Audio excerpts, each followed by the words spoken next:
उत्तरा सदस्य श्रीमद दिवानी ग्रह सभाएं चरणार भक्ति वेदांत स्वामी प्रभुपाद की जय। श्री श्री रुक्मणी द्वारकाधीश की जय। श्री जगन्नाथ बलदेव सुभद्रा महारानी की जय। श्री श्री गौनिताय की जय। श्रीमद् भागवतम पुराण की जय। न्यू द्वारका धाम की जय। गौर Premanandi. All glories to Samal devotees, all glories to Samal devotees, all glories to Sri Guru and Gaur.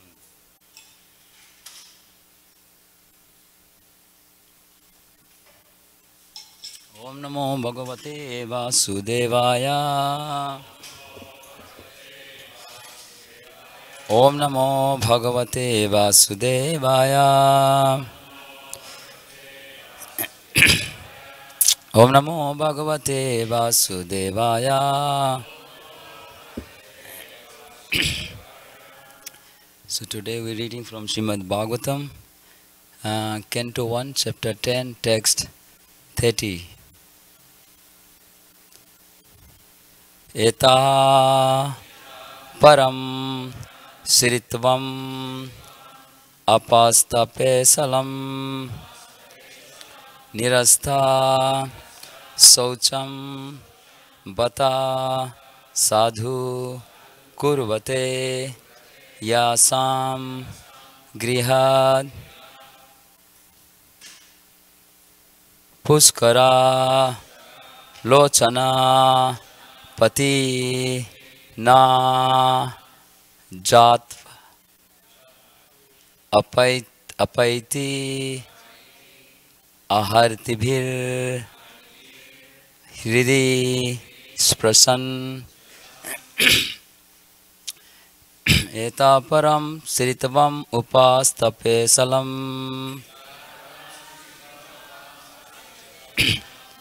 nirasta saucham bata sadhu kurvate yasam grihat puskara lochana patay najatu apaiti ahartibhir hirdi sprasan.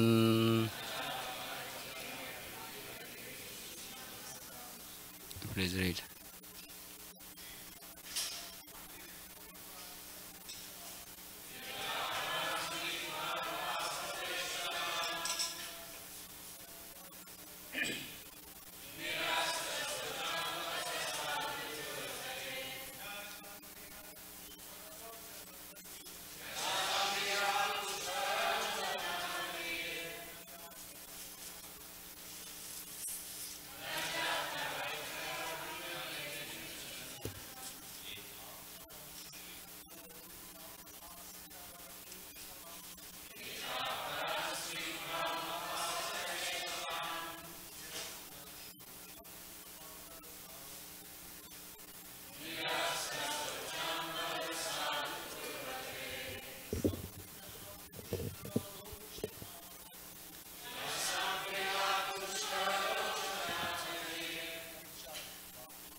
Mataji.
Eta, all these women, param, highest, stritvam, womanhood, apastapesalam, without individuality, nirastha, without, socham, purity, bata sadhu, auspiciously glorified, kurvate, do they make, yasam, from whose, grihat, homes, puskara, lochana, the lotus-eyed, pati, husband, na, um, na jatu, never at any time, upaiti, goes away, ahartibhi, by presentation, irdi, in the heart, is person endeavored. Translation and purport by Srila Prabhupada. Srila Prabhupada ki jai. All these women auspiciously glorify their lives despite their being without individuality and without purity. Their husband, the lotus-eyed personality of Godhead, never left them alone at home. He always pleased their hearts by making valuable presentations. Purport. The devotees of the Lord are purified souls. As soon as the devotees surrender unto the lotus feet of the Lord sincerely, the Lord accepts them, and thus the devotees at once become free from the material contaminations. Such devotees are above the three modes of material nature. There is no bodily disqualifications of the devotee, just as there is no qualitative differences between the Ganges water and the filthy drain. Filthy drain water, when they are amalgamated, women, merchants, and the laborers are not very intelligent, and thus it is very difficult for them to understand the science of God or to be engaged in the devotional service of the Lord. They are more materialistic, and less than them are the Kiratas, Hunas, Andharas, Pulindas, Pulkasas, Abhiras, Kankas, Yavanas, Khasas, etc. But all of them can be delivered if they are properly engaged in devotional service of the Lord. By engagement in the service of the Lord, the designative disqualifications are removed, and as pure souls they become eligible to enter into the kingdom of God. The fallen girls under the clutches of Bhaumasura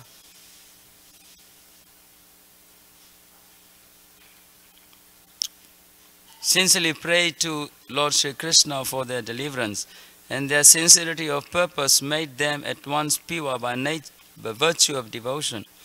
The Lord therefore accepted them as his wives, and thus their lives become glorified. Such auspicious glorification was still more glorified when the Lord played with them as the most devoted husband. The Lord used to live with his 16,108 wives constantly. He expanded himself into 16,108 plenary portions, and each and every one of them was the Lord himself without deviation from the original personality. The Shruti mantra affirms that the Lord can expand himself into many, as husband of many wives, so many wives.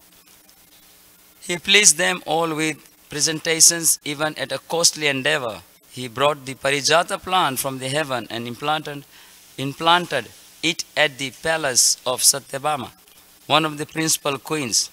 If therefore anyone desires the Lord to become one's husband, the Lord fulfills such desires in full. Namo Vishnu Padaya Krishna Vastaya Bhutale Srimate Bhaktivedanta Swami Namine Namaste Saraswati Devi Gauravani Pracharine Nirvishesha Sunyavadi Paschat Deshatarine Jai Shri Krishna Chaitanya Prabhu Nityananda Shri Advaita Gadadhar Shivasadi Gaur Bhakta Vrinda Vanchakalpaturu Vaischa Kripa Sindhu Bhaya Patinatanam Pavana Bhayo Vaishna Bhayo Namo Namah. Hare Krishna Krishna Krishna Hare Hare Hare Ram Ram Ram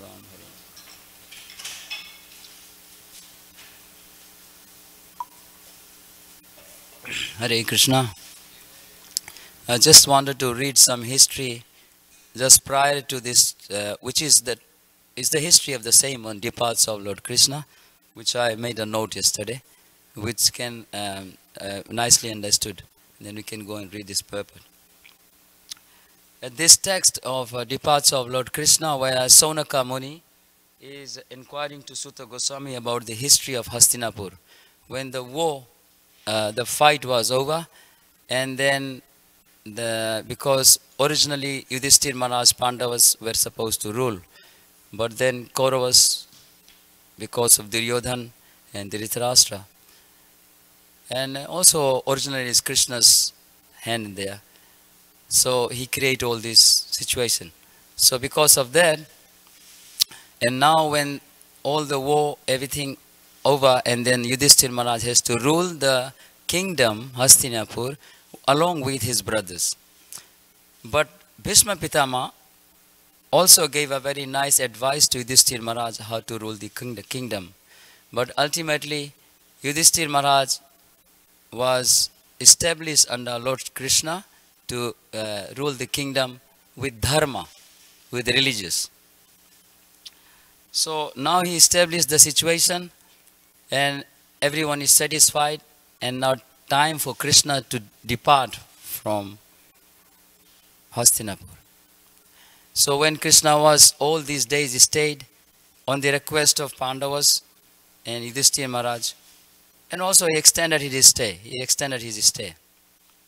So while he was there, everyone knew that Krishna was soon gonna leave and go to Dwarka. So this made them so emotional, and it is mentioned that all the residents who were there before Krishna, for them, just like their heart is breaking, now Krishna is leaving. So many devoted souls, it is mentioned that they were not so devoted, but because, and they don't know so much about devotion, but because Krishna was present there by his power, by his presence, all those souls become very emotional and ecstatic in love of Krishna, and the tears came out from their eyes, especially the ladies of Hastinapur. It is mentioned the Kuru ladies also went on top of the roof, and they were very emotional and crying that Krishna is leaving. They are watching constantly with a rapt attention, vision to Krishna. And also Yudhishthira Maharaj, when as soon as he began ruling the kingdom, all auspicious landed. Means everything became auspicious. And it is mentioned that in his kingdom, everything was so auspicious that all the facilities was supplied, all the necessary things were supplied. And it is mentioned that Medasa means intelligent, and Sumedasa means very intelligent. So in the presence of Krishna in devotional service, when there is a devotional service performed by any person, although he is impure or any kind of racist, as soon as he began to perform the devotional service, he becomes Medhasa, intelligent. But when he constantly devotes his life to devotional service, and if he performs pure devotional service, then he becomes Sumedhasa, very intelligent. And then what Krishna does, because he endeavors to perform the pure devotional service, then Krishna keeps him on the stage, on Sumedhasa stage, pure devotional service. And here it is said that when Krishna was just departing, they put so many petals, roses, flowers on the chariot when Krishna was sitting there. So when Krishna climbed on the chariot to depart, at that time Uddhava and Satyaki start fanning Krishna, and all the residents began to cry, and Krishna almost raised a little bit, and he was sitting on the flower petals, just like this is a seat here. So there was so much flowers, and Krishna was sitting on the top of the flowers. So nice, beautiful.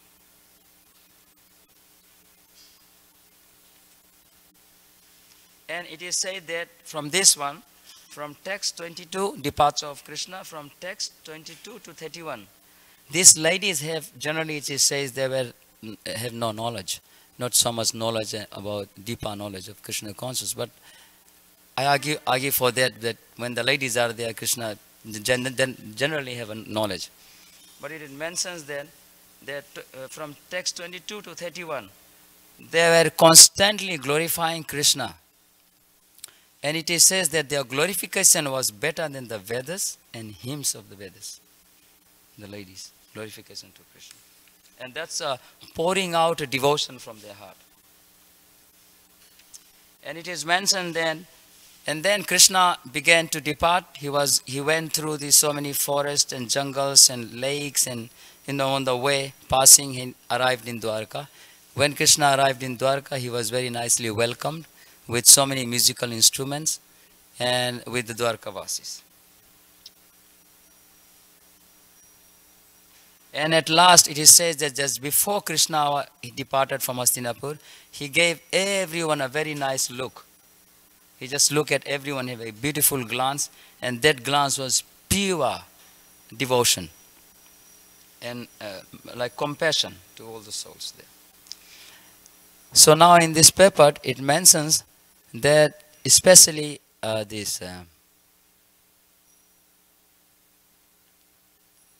this Prabhu who came this morning, and he told me that the paper, today's paper is very, very ecstatic. I forget his name. No, Prabhu came. This Prabhu came. I was in my room. And then I thought that I'll speak on this a little bit. That it is said that devotional service is performed by a lower class of people.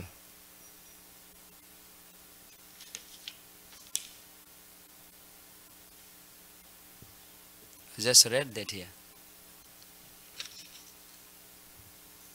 Kirat, Hunas, Andharas, Pulindas, Pulkasas, Abhiras, Kankas, Yavanas and Khasas. So I just wrote literally each races, who they are from this world. So I will read it to you. Prabhupada mentions the devotees of the Lord are purified souls as soon as the devotees surrender to the lotus feet of the Lord. Sincerely, the Lord accepts them, and thus the devotees at once become free from material contamination. Such devotees are above the three modes of material nature. When devotees perform devotional service, they go on a higher level of devotional service, Nishtha, Ruchi. Then all the modes, that doesn't affect them. Then Brahma Bhuta Prasannatma na sochati na kangsati. No, first is Mam Chaya Vebachare Bhakti Yogena Sevate Sagunan Samaitaitan Brahma Bhuya Kalpate.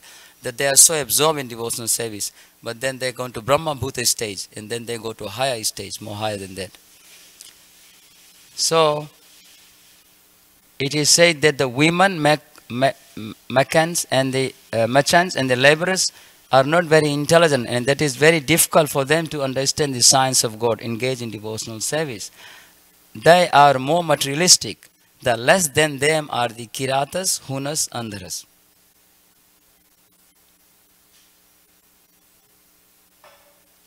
So the Kiratas mentioned in a Bhisma Parva Mahabharata are the aboriginal tribes of India. Now that place in India right now called Bihar and Nagpur.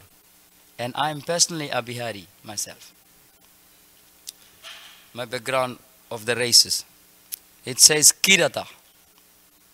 In Huna, East Germany, people and Russia, people from Germany and Russia. Now, they are called Huna. And then Andhra Pradesh, South India. Anyone from South India? South India, Andhra Pradesh. South India, that's Andhra, South India, Andhra Pradesh. And then Pulinda, a country conquered by Bhima and Sahadev. And that place is Greek. Greek are known as the Pulindas. But all of them originally, they were a great Kshatriyas under Brahminical culture. They were Kshatriyas, Yudhishthira Maharaj's time. They were Brahminically maintained the entire situation, atmosphere, and they were Kshatriyas. But then later they become Malachas and Yavanas. Pulindas, they originally were Kshatriyas, kings, and later they become Malachas. And then Abhira mentioned that in Sabha Prabha Sloka in a part of Mahabharata, where the Sindhis near Riva Saraswati, and close to them is Arabian Sea, the Sindhi people. And Yudhishthir Maharaj ruled that place. So due to Pulindas, they are on behalf of Pulindas, Alexandra conquered India. And behalf of Abhiras, Muhammad Ghori conquered India. It is mentioned in second canto. And Sumbha race is a Kanka province of India. I don't know that place which says Kanka, if anyone knows. And Yavanas, Yavana was the name of one of the sons of Maharaj Yayati, who was ruling Turkey area. How you say? Turkey area.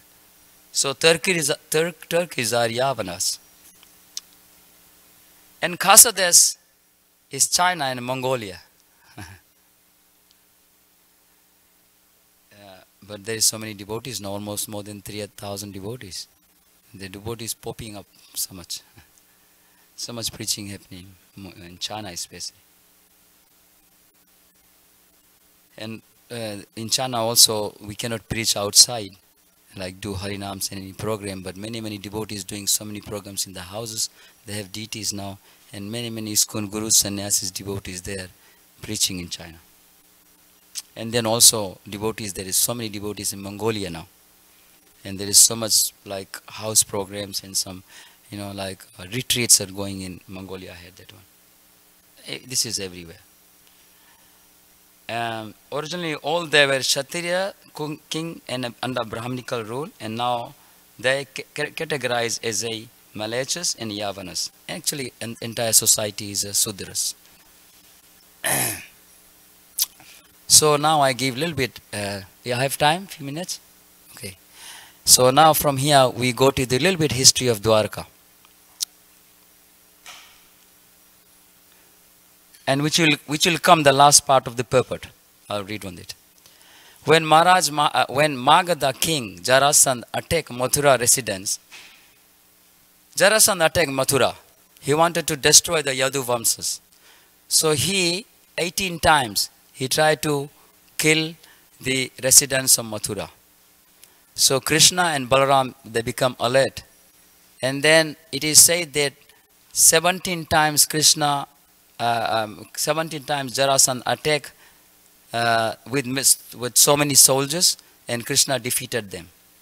But when he was going to attack 18th time, on 18th time there is another great soldier, his name is Kalayavana.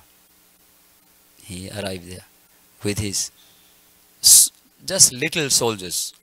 It was about 30 million soldiers. Not so much for Krishna. So Balaram and Krishna discussed to each other that right now we are fighting with Jarasandha. And we are busy fighting, and Kalyavana will come. No, Kalyavana came, they were fighting with Kalyavana. And then Jarasandha was about to come 18 time. And then if Jarasandha will come, he will attack the Mathuravasis. So what shall we do? So while Balaram and Krishna were deciding, Krishna closed his eyes. And he opened his eyes. At that time, in Dwarka, in the middle of the ocean, there was a gola created. In Sanskrit it says gola, a fortress, in 96 square miles. That means 12 yojana. 12 yojana is 12 yojana. 1 yojana is 8 miles. 8 miles long is 1 yojana. So 12 yojana. So it was circumferences to 96 square mile. And there was a Mathura, there was a Dwarka created, a city. By the help of the architect of the demigods. What is his name? There is one Vicaru Prabhu here as well. So, actually Krishna creates everything, but he uses some person to give them the credit. So by his design, the Dwarka was created. And now when the Dwarka was created, how Krishna will transfer the residents of Mathura there. While they were sleeping in the middle of the night, they were transferred by the mystic power of Yogamaya Shakti of Krishna. They were sleeping, but when Krishna transferred them, they found themselves sleeping in Dwarka in the golden cities.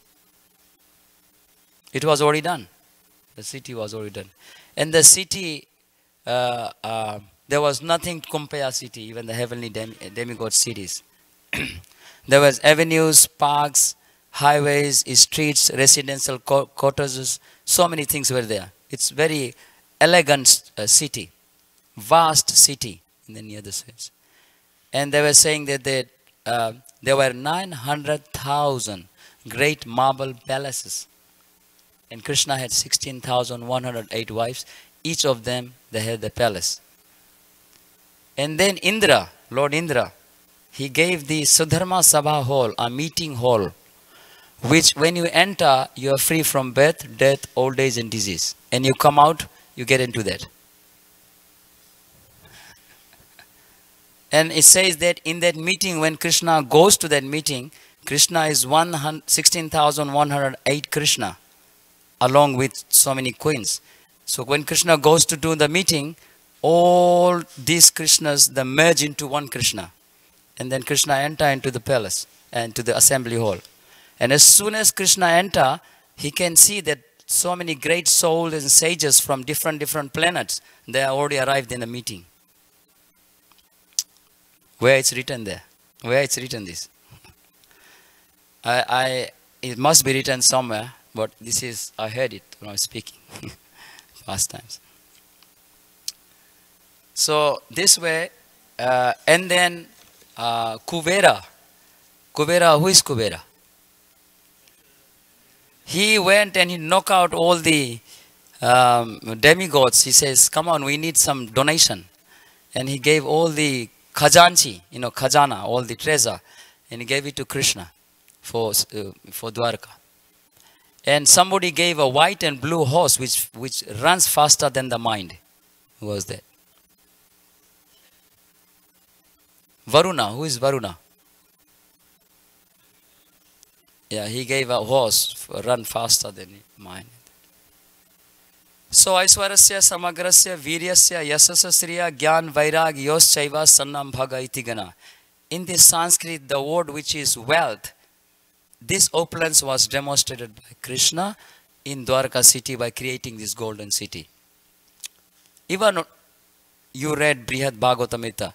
In Brihad Bhagavatamrita, where Narad Muni is going and looking for different great devotees. And when Pandavas sent him that the Dwarka Vasis are the most dearest devotee of Lord Krishna. And then when Narad Muni arrived there, Dwarka Vasis told me, not we. Inside our city there is one person, he is so great, he is so intelligent, but he is living like in one hut in Dwarka. And that was, who is that? You remember? Who is Krishna's personal servant in Dwarka? Yeah. And then Narad says that Uddhava, you are a great devotee.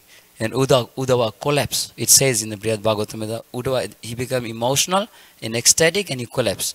And then when he became conscious, then he says that I want to become a small grass near Kusum Sarovar. Then when those great souls, he could not mention their name. Those great souls can walk on me. They are the greatest souls. Who are they? So, this is the story. And anyway, in Dwarka, there were so many things Krishna did. He killed so many demons like Salva, Sisupal. It is pastime near Dwarka. Jarasan, Paundraka, Dvita Gorilla, Banasura. And he killed Bhamasura and married so many queens, ladies. And also Sudama visited in Dwarka. Once even Brahma visited there. And he was so proud that I am only the Brahma. and Krishna brings so many Brahmas from different universes and showed him that you are very small. And at last, when Krishna was departing, he created some friction, and he wanted to take the burden from the earth away. And then, because many demigods they came, and they took part in his lila. So he submerged the Dwarka city under the water. Hare Krishna. Some notes which I wrote, I thought I just better read it. Time? Any questions? Yes.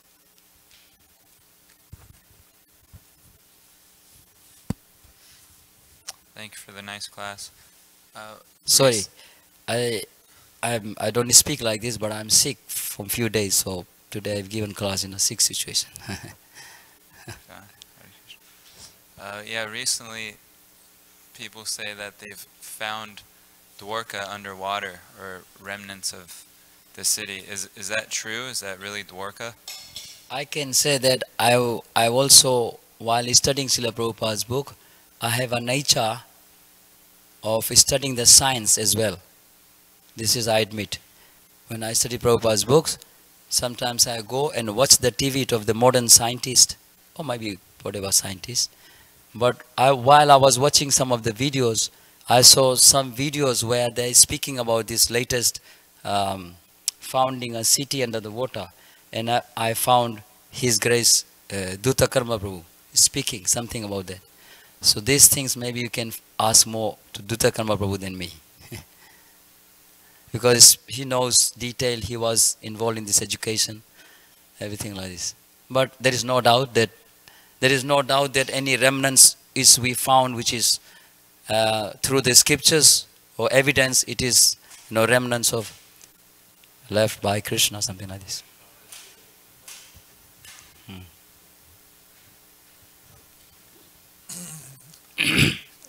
Srila Prabhupada says in his purports that sometimes people see remnants of the city of Dwarka in the waters off the coast.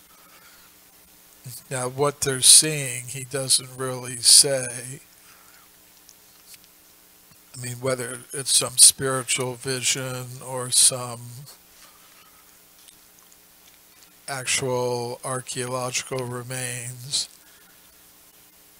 Some years ago, there was an Indian scientist, Dr. Rao, who was a marine archaeologist. He had done some diving off the coast of Dwarka and found remains of a city which he considered to be Krishna's, some remnants from Krishna's Dwarka. And he came to the temple here. At that time, Sadaputa Prabhu was here, I was here, and we met him, and he gave a video presentation in the temple here. Whether he considered the remains that he found to be about 3,500 years old, whereas we would expect them to be about 5,000 years old if it was Krishna's city. So, it's an interesting question, but like I said, Srila Prabhupada did say that sometimes people see in the waters off the coast some remains of Krishna's city.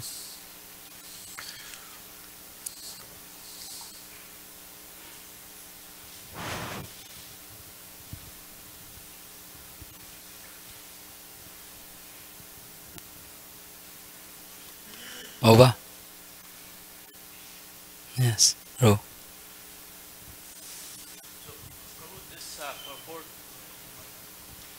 This purport is often misunderstood. There are blogs, there are authors basically railing against Srila Prabhupada and the Krishna consciousness movement, quoting sentences from this purport.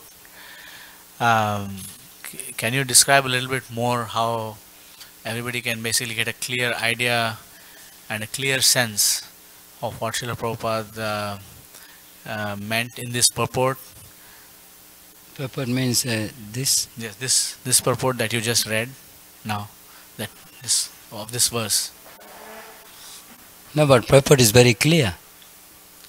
Yes, there are lots of authors, even former devotees, even former disciples of Srila Prabhupada, who have basically taken this purport to establish that the Krishna consciousness movement is a misogynist movement that does not respect women, etc. So, can you elaborate a little bit more so that the devotees are fully...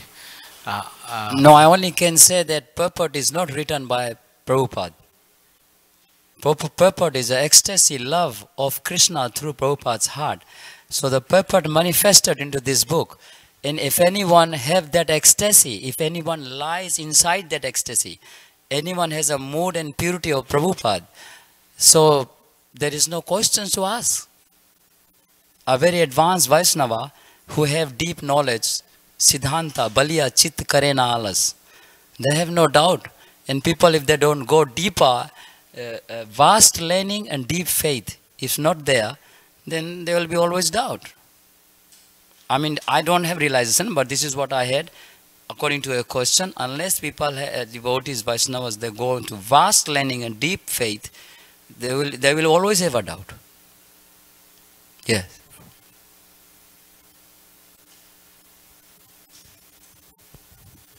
Here in Los Angeles, we have a representative of Congress named Maxine Waters. She happens to be a woman, African American descent. And our president openly says in the media that she is low IQ. And still he's popular. He's the president of the United States. So Srila Prabhupada is not picking on any one individual. He said they're women merchants. Is anybody fighting for the merchants? Why is Prabhupada saying merchants are less intelligent? When Prabhupada says Shudras are less intelligent, does anybody get up in arms? Everybody in the material world is less intelligent. Everybody. Now, if you happen to categorize them, okay. That's all right. But if you remain in bodily material consciousness, you're less intelligent. It's just an open fact. And the fact that you get upset about it means you're really dumb. Take the process for getting out of the material world and going back to the spiritual world where everything is perfect. If you don't take that process, you simply sit around arguing and calling each other names like the President of the United States calling a representative of Congress low IQ, then they'll stay together. And they'll come back even on lower platform. So we should be smart enough to take the process, forget about the bodily identification, and just go back to Godhead. Don't sit around arguing with people like that. If they're hung up on that, then let them be hung up. You take the process and go back to home, back to Godhead. Jai Srila Prabhupada ki jai. Srimad Bhagavatam ki jai. Gaur Premanandi Hari Bol.